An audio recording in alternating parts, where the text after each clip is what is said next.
Okay, I can see people. Good evening, everybody. Good evening. Good evening, Ajahn. Good evening, Ajahn. Wonderful. Good evening. We created this space for precisely this kind of days, so that many people could come together and to demonstrate their faith. But anyway, we can do it online for today, and hopefully in the future you can all come. Namo tassa bhagavato arahato samma sambuddhassa. Namo tassa bhagavato arahato samma sambuddhassa. Namo tassa bhagavato arahato samma sambuddhassa. Buddhang dhammang sanghang namassami. So today is the day that nearly 2,600 years ago, it is said that the Bodhisattva was born in this world. But I wanted to give a little bit of thought to that and consider when it was actually that the Bodhisattva was really born. It's good to contemplate these days and the meaning of these events, looking at a very big picture and trying to see it in depth. We could consider that the time that the Bodhisattva was really born was when Sumedha, as a yogi who already had all of the jhanas, met Dipankara Buddha, and so aware of his incredible spiritual abilities and mental faculties, had the thought, he was aware that he could become an arahant. So Sumedha was incredibly gifted yogi. He was a wealthy merchant, and he saw the downside, the shortcomings of sensuality and of materialism. So he headed off to what was called the Himavant. It was probably something similar to the Himalayas in his day. And so absorbed was he in his renunciation and mental cultivation that he'd already developed the 8 jhanas. And so he was so absorbed in his samadhi that he didn't see the explosion of light when Dipankara Buddha was born as a bodhisattva, when he was enlightened, and when he gave his first teaching. So as the legend describes, the Sumedha was flying through the air. Now, some people might think that this is the stuff of legend or myth. Personally, I don't doubt that Sumedha had these abilities. And thus was his merit and karma that at that time when he was flying through the air, he saw this huge gathering of people clearing the road, throwing flowers on the road. And he also saw devas raining down blossoms from the heavens, because with 8 jhanas, he would have had the divine eye also. And people who can fly through the air probably also have these abilities. So then he asked somebody, "What are you doing?" And they said, "Well, Dipankara Buddha and the Arahant disciples are coming along this way." And so Sumedha thought, he was very aware that he could be an Arahant on that day if he heard the teachings of a Buddha. So that awareness suggests that he practiced with previous Buddhas, to know that if he heard the teachings on the Four Noble Truths from a Buddha, that he would be liberated. So he had the thought instead, aware of my power as a yogi, aware of my abilities, what if I were to cause a multitude to cross over also? And then he had the thought that I would need to do a grand gesture to make some merit in honor of Dipankara Buddha. So he came down and landed gently on the earth, and he saw that there was a puddle that had not yet been filled in. So he saw the Buddha approaching, and he undid his matted hair, and he lay in the puddle for the Buddha to walk on him. Of course, the Buddha, Dipankara Buddha, saw that this was no ordinary yogi. And he was lying there thinking, due to this deed, may I receive a prediction of Buddhahood. And the Shakyamuni Buddha, Dipankara Buddha, gave him his prediction. So it's in a sutta, the minor anthologies, Khuddaka Nikaya, where Sumedha received his prediction. I once had the honor to read from this text under the Bodhi tree, and I think some of my Indian friends who were there on that occasion are joining us now. So Dipankara Buddha says to his gathering, do you see this very severe ascetic, a matted hair ascetic? Innumerable eons from now, he will be a Buddha in the world. Having departed from the delightful city of Kapila, the Tathagata will strive the striving and perform austerities. After sitting at the root of the Ajapala tree and accepting milk rice there, the Tathagata will go to the Niranjara river.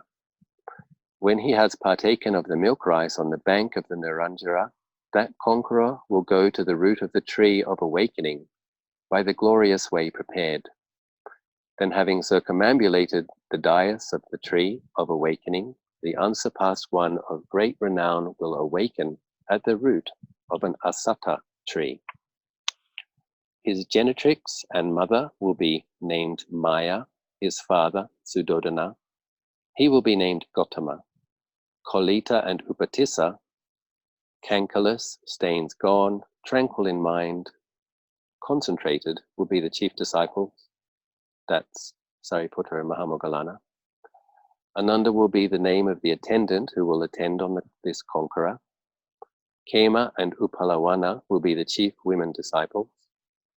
Cankerless, stains gone, tranquil in mind, concentrated. That Lord's tree of awakening is said to be the Asata. Chitta and Hatha Lavaka will be the chief lay attendants. Nandamata and Uttara will be the chief women lay attendants.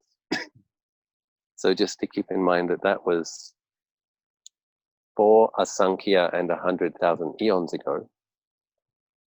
And 100,000, an eon is the time that a universe takes to develop from the Big Bang, fully expand, then contract and burn up.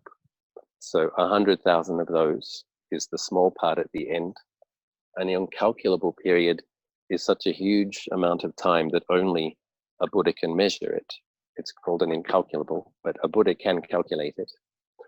And he was able to see that in 4 incalculables plus 100,000 eons, this great yogi would become our Buddha, Shakyamuni Buddha. So is that when the Bodhisattva was really born? It's an interesting thing to consider. I suspect that the Bodhisattva was born even long before that. When I consider this, I think the Bodhisattva became born at the point where other people's happiness became more important than his or her happiness. And we don't know how many incalculables or hundreds of thousands of eons before that it was. But at some point, it's also interesting to consider that before the Bodhisattva was the Bodhisattva, he was an ordinary unenlightened being. Then through cultivating generosity, mental cultivation, being ethical and virtuous for a long time, then the abilities, spiritual faculties, spiritual powers grow and grow. And at a certain point, when a person begins to realize that they don't have to be oppressed by greed, hatred, and delusion, that if they cultivate dana, sila, and bhavana, they will have magnanimous, expansive, spacious mind states, and they will feel the joy of helping others. And certain beings, rare individuals, will have an inclination to be especially altruistic. So actually, long before Sumedha was this incredible yogi with the 8 jhanas, he and she, when he was born as men and born as women, would have been very generous very ethical, very kind, and would have most likely met many Buddhas before even Dipankara Buddha. So the birth of the Bodhisattva is millions of eons ago. And one of the reasons that it's good to consider this is to give rise to an appropriate level of gratitude, appreciation, and even love for the selflessness of such a being, that he and she originally would traverse through samsara for millions of lives, developing more and more compassion, more and more altruism, more and more awareness of the nature of conscious beings, their potential. And then work up to the point where they would have the ability to receive such a prediction from a teaching Buddha, and then continuing the training for another 4 incalculables plus 100,000 eons. So Sumedha was perfectly mindful that he could be an arahant that day if he heard the teachings, but he forsake that so that he could cause a multitude to cross over. So it's really wonderful to think that such beings arise, and not just the incredibly impressive one in the last life, but the millions of impressive ones before he was Siddhartha Gautama. This being has been impressive for a very, very long time. But that impressiveness started with ordinary, kind, generous, good-hearted, beautiful, friendly gestures. And then it built on that more and more and more until it became truly heroic. And then it's also nice to consider how many more bodhisattvas there are that in a way have already been born as a bodhisattva and are on the path of developing the qualities and accumulating the merits. Another thing to consider, I've considered this deeply, why it takes so long to become a teaching Buddha, given how incredibly impressive Sumedha was already. And I think what it is that's how long it takes to get the whole team ready, not just oneself. Because this is what Buddhas do. Buddhas lead an incredible movement that lasts a very long time. I think of Theravada Buddhism, it's still here and very close to its original form, 2,600 years later. 500 million Buddhists in the world now, 25 centuries later. So I think what the Bodhisattvas do in all of these millions of lives is they're already training people to be generous, they're already training people to be virtuous, they're already encouraging them to meditate. And then by the time, and that's what a teaching Buddha who gives the prediction can see. He can see how long is it going to take and when is the spot going to open up for this wonderful being to be able to be the teaching Buddha so that he will have great disciples, attendants, patrons, royal support, and a huge following. It's said that King Bimbisara in Rajgir, his following, 75% of them attained to Sotapanna. That's the lay people. We're not talking about the 1,250 arahants that came together at the bamboo grove. Of the laity in Rajgir, in the time of the Buddha, by the time the Buddha passed away into Mahaparinirvana, 75% of the people, the townsfolk of Rajagaha, were stream enterers. So that's what I think takes all of that time, is getting everyone else ready so that when that life comes, millions of beings are able to move onto the deathless and realize their potential. So having considered the birth of a bodhisattva, how long ago? Now, in a way, every single lifetime of a bodhisattva is another birth of a bodhisattva, when that being decides to devote their life to either helping others or cultivating qualities and virtues. So the bodhisattva has actually been millions of bodhisattvas. And this is when the bodhisattva is born into his final life in the Lumbini Vana. And I think about a third to maybe half of the group who are listening right now have been to the holy sites with me. So it's nice to remember these places again together. So the Bodhisattva came into the world in the Lumbini, and there was a flash of light. And I think this flash of light, it's interesting to consider what that means as well. To me, I think it's the merit, incredible merit, that is now going to fully ripen and manifest in the world, and causing a multitude to cross over. It's here, nothing can stop it. And so, then we have, of course, the Buddha's enlightenment. The Buddha left the palace. Some people, my father used to complain, he said, I don't know about this Buddha bloke walking out on his wife and kid like that. And I said, Dad, after he became enlightened, he came back and taught his son, and his son became enlightened, and he went to heaven and he taught his mum, and his mum became enlightened, and my dad's still like, yeah, I don't know about that. I think you have to believe in karma and rebirth and other realms to fully appreciate.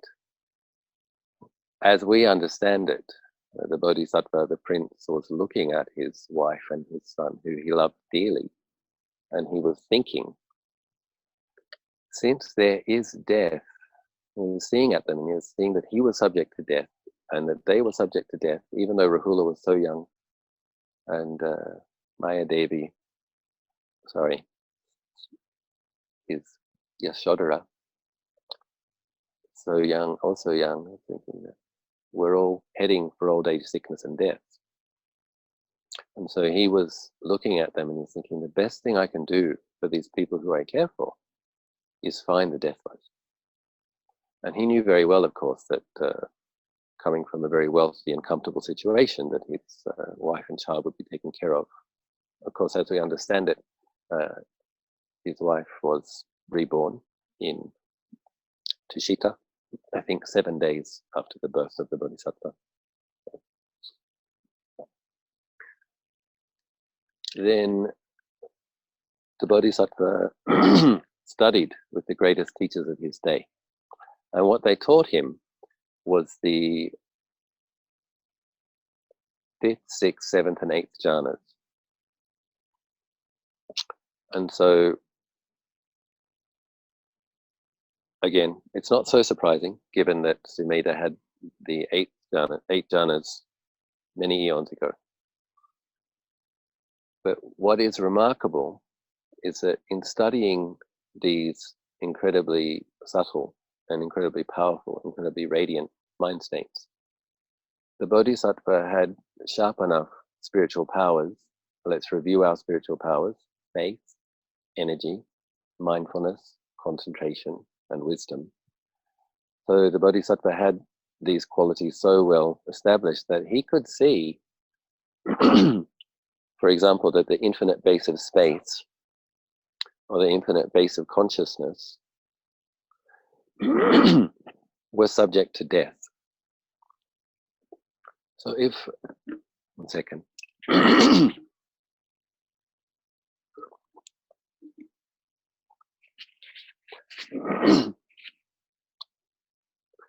If a more ordinary practitioner, suppose any one of you were doing one of my meditation retreats and you experienced the infinite base of space, for example, or let's say the infinite base of consciousness, I'm pretty sure you would think it was really, really good, and you would probably become very attached to it, because here we have this limited, painful perception of life in the world, and then finally you get to experience something boundless and radiant, and no obvious suffering there.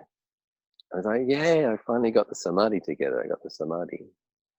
And most people would be deluded just by the incredible bliss of the experience and the radiance and the boundlessness. But the Bodhisattva was able to see with his mindfulness and wisdom that this is also subject to death. He could see that the jhanic states arose and ceased. And because he was adept, he could go straight back into jhana. So that wasn't a problem. But he could see this isn't the deathless. This is still bound up with death. And probably there'd been a good number of Brahma realm births by then. So he would have an awareness of where these mind states lead. They lead to birth in Brahma realms. But it's still bound up with self and being, birth, aging, and death. So he asked his teacher, the teacher that taught him the 6th and 7th jhanas, is this the extent of your teaching? And they say, yeah, this is the extent of it. And so he left, and he found another teacher who taught him even more subtle, even more profound states of concentration. An infinite base of nothingness, an infinite base of neither perception or non-perception, incredibly subtle. And once again, he saw even this is subject to change, subject to degeneration, subject to dying, to karmically caused. It arises, it ceases. So again, he asked his teacher, is this the extent of your teaching? Yes, this is the extent. And the teachers offered him joint leadership of the community. It's the highest honor you could give. Since you've mastered my teaching so well, please lead the community with me. And the Bodhisattva said, no, this isn't what I'm looking for. And so he went off, and that's when he practiced the austerities. So I believe it was 6 years of eating half a palmful of rice and not allowing, this is very interesting, not allowing his mind to enter into a concentrated state. So what that meant is Lord Buddha sitting in a formal meditation posture most of the day, and he became extremely thin and malnourished. He would have had the most incredible racking, piercing pains throughout his body a lot of that time. And what he was doing was he was testing, is it possible to experience the deathless? Because he'd already experienced spacious, radiant, blissful mind states, and he saw this doesn't lead to the deathless. But he was still convinced, because there is birth, there is death. But because there is death, there must be the deathless. Because there are conditions, there must be an unconditioned. And most people aren't thinking like that, but this is because of his extraordinary spiritual caliber. He knows. He knows there is a deathless, and he's determined to find it. So he's now testing the extreme limits of patient endurance with painful feelings. Is this what will lead to the deathless? And so also he doesn't give up easily. So 6 years, half a handful of rice, not allowing himself to enter into jhana. He said that he was so weak that he would get up to go to the toilet and he'd fall over. When he rubbed his limbs, the hair would come off. His skin had blackened. He said that his stomach skin touched his back skin.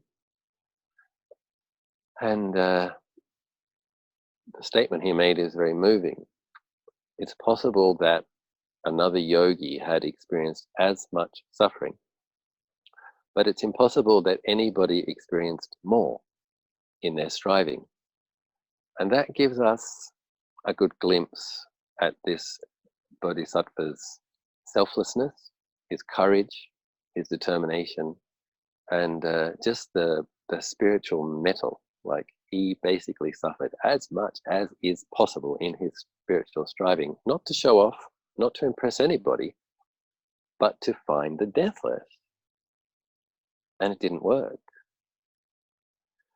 So, do you imagine 6 years of that? And he's like, well, he remembered that under the rose apple tree as a young boy, watching the rice ploughing ceremony, that his mind entered the first jhana. Obviously, again, because of the merits of and the power of previous practices. Nice weather, nice sights, happy people, shade of a tree, pleasant feeling, the mind absorbs into the first jhana. And then he acknowledges that kind of pleasure is wholesome, it's blameless, it's not sensuality, it's a pure mental pleasure. And he had the insight, suppose I combine this kind of mental pleasure with directed, focused thought and contemplation, maybe this is the way to the deathless. And he had an intuition, it is. That will work. So as we know from the story, he wandered down from the Dungaswari cave. He had a bath in the Neranjara river. He crossed the river, and he was offered some. It's said that the Bodhisattva's body will radiate golden light on 2 occasions in his final life: the eve of the Enlightenment, and then the eve of the Mahaparinirvana. So even though he was so emaciated, because he'd had his insight into the middle way, and because he was about to attain Samma Sambuddha under the Bodhi tree, this beautiful golden light was shining out of his pores. And so it was Sujata's servants, because Lady Sujata had wanted to make an offering to a tree deva. Now this is very interesting. She hadn't set the intention. She probably did in a past life. In a past life, she must have set the intention that she wanted to make an offering to a bodhisattva on the eve of his enlightenment. But in this life, she didn't know that. What she had set her intention on was making an offering to a tree deva. So there was this bodhisattva sitting there under a tree, the banyan tree, the goats herd banyan tree, radiating golden light. And Sujata's servant rushes off to her, Lady Sujata, the tree deva, he's sitting under the tree. So Lady Sujata makes the milk rice and puts a great deal of effort into making this finest dessert that she can make, and she offers it to the bodhisattva, and he eats it. This is also, I like to acknowledge this here. Here you have this incredibly heroic spiritual striver who's for the 6 years been experiencing the most suffering that anybody could experience in their striving. And he's going to become a Buddha. But he can't do it without a kind and nurturing gesture from somebody else. This is very interesting and it's very important. We are dependent upon one another's kindness to grow in the world, and other people are dependent on our kindness also. So he eats the sweet milk rice, and then he goes towards the Bodhi tree. He's offered 8 piles of kusha grass by a Brahmin. The 8 piles of grass are a metaphor. They're symbolic of the fact that the Lord Buddha will place those at the root of the tree, and he will sit on them. He will rise above the 8 worldly concerns. So all unenlightened beings in samsara, they're chasing after the positive aspect of those 4 pairs. They want the pleasure, they want the praise, they want the good reputation, they want the happiness, they want gain. And of course, you get sadness and loss and ill repute. And they're pairs. You don't just get the positive spectrum. But the 8 piles of kusha grass represent the fact that the Bodhisattva is about to rise above them, and the unsatisfactoriness of the conditioned world. So he puts down. It's said that he put them down in the wrong place. That's also very interesting. And the world shook. And that's a way of saying wrong place, wrong place. And then he considered it. Okay, and he wanders over to another tree, and then he had this is the tree. And it's said that there's only one place on this planet that can take the enlightenment of a Buddha, because it causes the whole conditioned world to shake. And so there's only, apparently if the Buddha gets enlightened in the wrong place, the world would explode. I really think there's something to this, because you're talking about someone who has mastered the 8 jhanas. He can concentrate on all 4 of those elements. He's about to let go of the whole of samsara, basically. And there's going to be this huge explosion of light as he lets go of all of the conditions, with incredibly powerful mind, the most powerful mind of any being on the planet at that time. And so if he did that in the wrong place, he wouldn't. But if he did, the world would explode. So it's good that he did it. So then he goes to the Bodhi tree. He puts down his 8 bundles of grass, and he sits down and he says, okay, let my blood dry up. I'm not getting up from this site, not getting up from this spot until I have realized deathless. And sometimes when I've gone to practice meditation a lot at the Bodhi tree, occasionally people say, Ajahn Achalo is too attached to the sitting posture. Ajahn Achalo should practice mindfulness in all 4 postures. And I would like to remind people what the Buddha did under the Bodhi tree. The Buddha sat and he said, I'm not getting up until I've done it. People who like to sit a lot is a good thing. So anyway, His enlightenment experience is described in 3 ways in his biography. The first way is that he actually enters the first, second, third, and fourth jhanas, and then with the powerful, concentrated, focused energy that he gets from doing that, he then considers his pastimes. And it's said that he looks at 10, 20, 50, 500, 5,000, 50,000. So that seems like a lot. But if you understand, if you have a Mahasati and Mahasamadhi, and you have a laser-like mind focused, you could probably do a lot in a couple of hours. So in the first watch of the night, Lord Buddha is reviewing his previous births. And he's able to see the arising and the ceasing essentially. That due to karma, he's born as a wealthy person, a poor person, an attractive person, an unattractive person, in hell, in heaven, as an animal, the whole spectrum, all of every samsaric possibility, he's able to see it there. And what the insight is all that is of the nature to arise is of the nature to cease.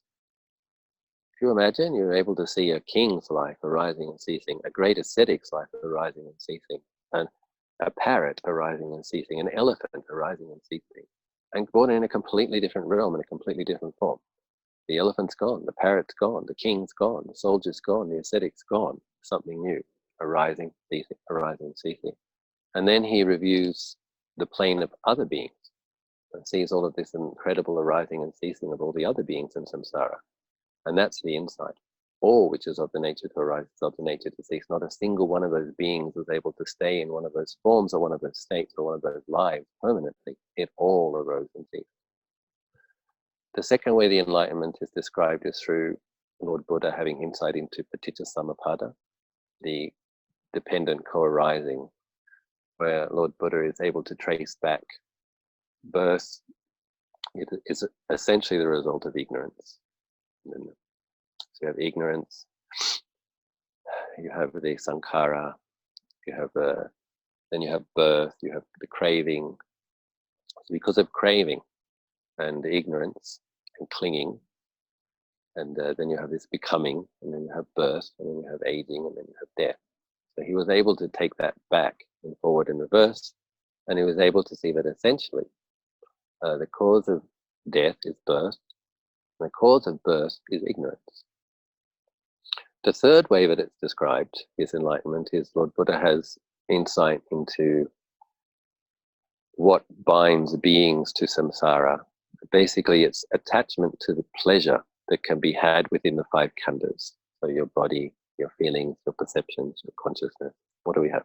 Rupang, Vedana, Sankhara, Jnana. What are the 5 khandhas? Yes, okay. And mental perception, Panya. Professor Papa helping me. So the pleasure that can be had within the 5 khandhas, that's kind of the addiction. That's what people are addicted to. Lord Buddha has the insight. Know the pleasure, see the danger. So what's the danger? Just as we were talking with the 8 worldly concerns, you don't just get the pleasure. You get, with the body, you get pleasant feelings, you get neutral feelings, you get unpleasant feelings. And even the pleasant, Lord Buddha, the Bodhisattva had the insight, even the pleasant has the nature of unsatisfactoriness because it ceases. So you have the separation from the light. So even while you're experiencing sensual pleasure or a pleasant mind state, it's going to change. And then the mind is going to hanker after and long for the pleasure. So even pleasant things have the nature of suffering. So knowing the pleasure, seeing the danger, then cultivating the escape. And that's the 8-fold path. The Lord Buddha had the insight into the 8-fold path. So we were just chanting the Dhamma Sutta earlier in the evening, where Lord Buddha explained what the 8-fold path was. And he explained that dukkha is to be known, know the pleasure, see the danger, cultivate the escape. Dukkha is to be known. This is very important. And sometimes Buddhism is criticized a bit too depressing, or what's this focus on dukkha? And basically Lord Buddha is like a doctor, and he sees that there's an illness, And in order to treat the illness, you have to acknowledge that there's an illness, because you have to get interested in what the medicine is, and then you have to know the right amount, you need to know the course, and you need to take it. But if you want to start spiritual practice without looking at the problem, without looking at the illness, you're not going to take the medicine. So we have to start with that. We have to acknowledge there's a problem. I suffer. And you have to learn. And this is Lord Buddha spent 45 years after his enlightenment training people, teaching people about these Four Noble Truths. When you know dukkha, you see the cause. And the cause of dukkha is the craving. 3 types of craving. Craving for, craving not for, craving for being. So the path leading away from dukkha is relinquishing the craving, abandoning it. And that the Eightfold Path helps us to do that. So Lord Buddha spent 45 years teaching people all over northern India how to liberate themselves, and he did liberate a great number of beings, humans and devas. And 2,600 years later, we're still studying and still benefiting from his teaching. So then we have the Mahaparinirvana. And a lot of people consider the Mahaparinirvana as a bit of a sad occasion. And I like to get people to focus here on what Lord Buddha discovered. Lord Buddha discovered the deathless. That was the whole point of his striving. So if we think that at the Mahaparinirvana that the Buddha died, we haven't understood what Lord Buddha realized. So Mahaparinirvana means realizing remainderless nibbana. So the mind that was purified and liberated from suffering, that is experiencing unshakable peace, that mind is able to put down the 5 khandhas and is able to experience the nibbana element without remainder. So in a way, that's when Lord Buddha gets his final and full reward for all of his striving. And when we consider the millions and millions of lives that he put into becoming a Bodhisattva, and then the Buddha, and then the 45 years of teaching, and the 84,000 Dhamma verses, then his Mahaparinirvana is when he finally gets to rest. And he said, under the sala tree, as the sala tree blossoms were raining down on him, he said, do not think that the Tathagata is gone. The Dhamma and the Vinaya that I have laid down is your teacher now.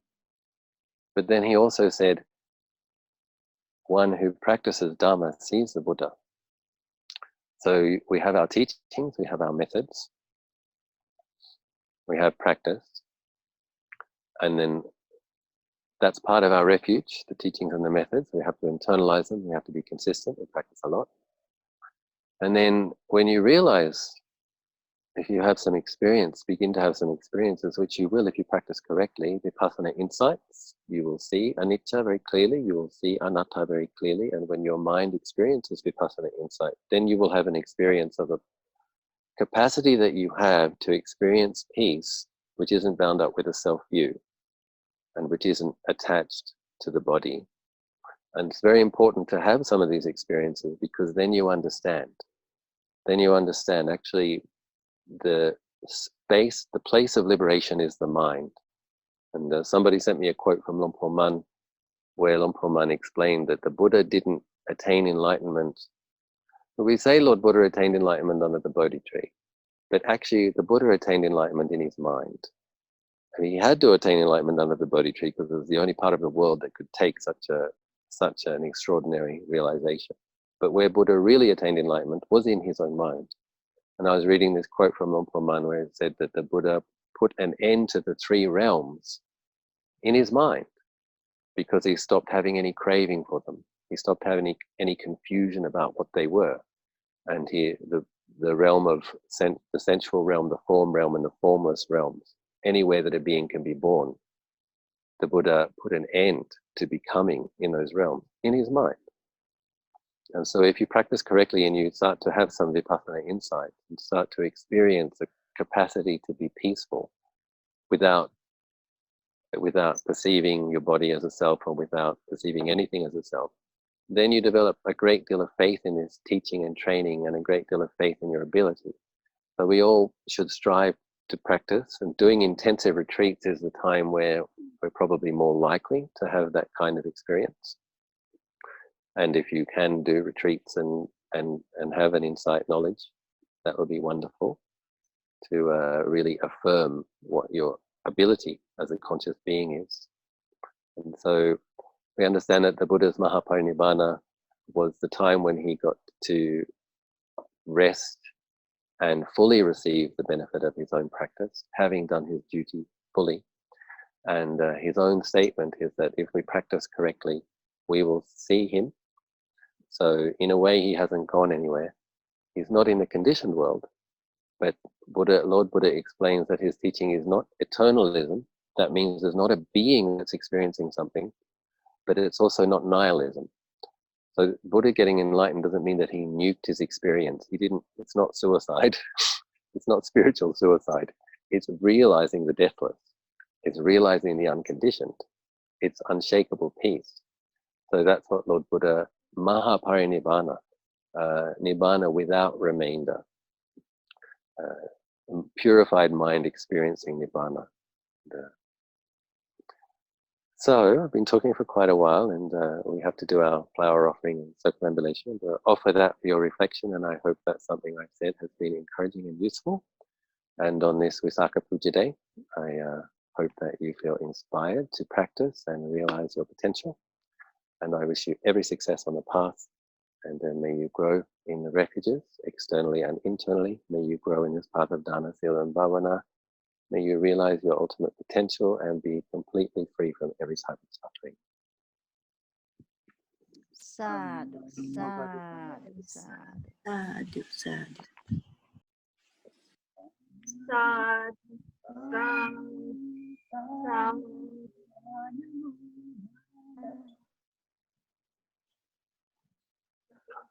So, thank you, Ajahn. You're welcome. Michi Amy arranged some nice flowers for me, aren't they nice? Very pretty. Roses and jasmine blossoms. And the villagers gave me some nice flowers too. And we've got our candles. Candles in Thailand, they make these great candles in glass so that the wind doesn't blow them out. Isn't that a good idea? Yes. So we're going to offer candles, flowers, and incense. Candles, flowers, and insight. That would be even better. But we're going to offer candles, flowers, and incense to the chedi. So if you have some ready, you can also light them while we're lighting ours. And so the chedi is a symbol of the Buddha's enlightenment.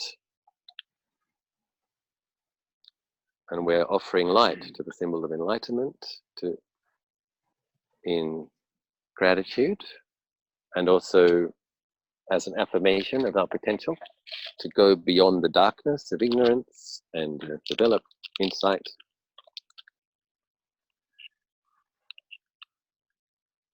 We have some nice agarabati from India.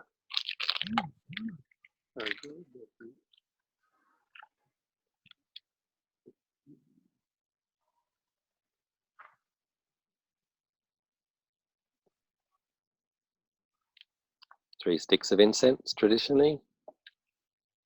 That can be for Buddha, Dhamma, and Sangha. It can be for the path, Dana, Sila, and Bhavana. It can be towards aspiring to realize anicca, dukkha, and anatta. Okay, so we're going to circumnambulate the chedi. So we're starting on the side of the birth. We're going to go around 3 times.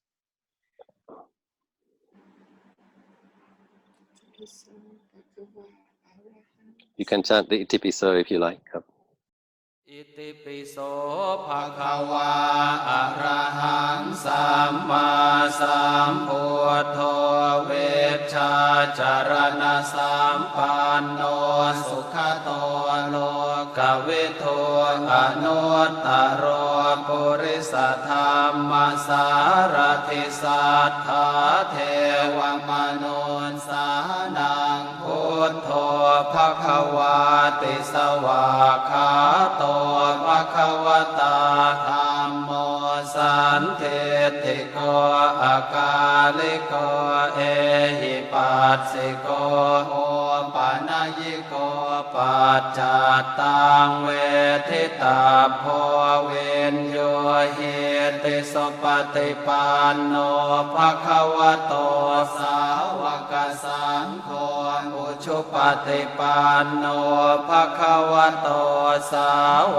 กสังโฆญายปฏิปันโนภควโตสาวกสังโฆสาเมจิปฏิปันโนภควโตสาวกสังโฆยะติทางจัตตาริปุริสายุคานิอัตถปุริสปุคลาเอสะภควโตสาวกสังโฆอาหุนายโยปาหุนายโยทักขินายโยอัญชลิกรณิโยอนุตตรังปุญญเขตังโลกัสสติ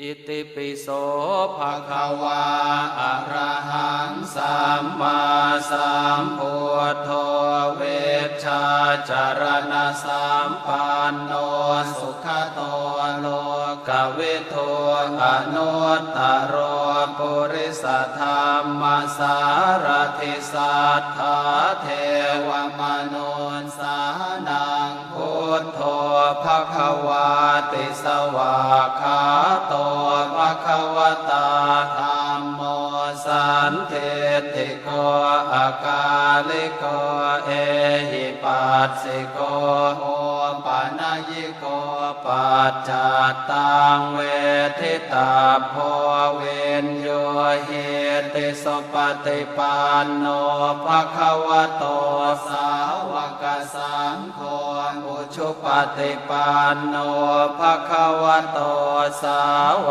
กสังโฆญายปฏิปันโนภควโตสาวกสังโฆสาเมจิปฏิปันโนภควโตสาวกสังโฆยะติทางจัตตาริปุริสายุคานิอัตถปุริสปุคลาเอสะภควโตสาวกสังโฆอาหุนายโยปาหุนายโยทักขินายโยอัญชลิกรณิโยอนุตตรังปุญญเขตังโลกัสสติ So we've done our 3 rounds.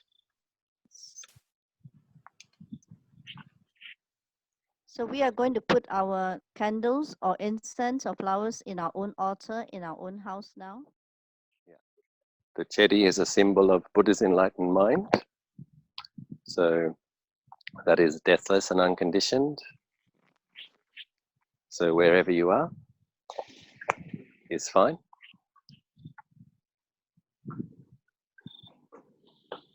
Anyway, on behalf of the participants today, we had about 120 from all over the world. I would like to take this opportunity to thank Ajahn for setting up this Zoom Connect direct from the chedi in Anandagiri, and Ajahn Pavaro too, and Mechi Amy for taking the time to do this for all of us so that we can have some compilation in the Anandagiri chedi. I think it is very inspiring to many. I'm just having a look at who all came. Yeah, okay. Yeah. Wonderful. Very happy to encourage you. Of course, we wish we could have welcomed you here. But ultimately, we have to practice where we are, don't we? And Lord Buddha became enlightened in his mind, ultimately. So just going to say hi to a few people.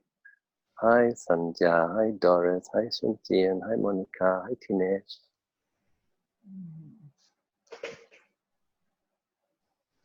Hi Raymond.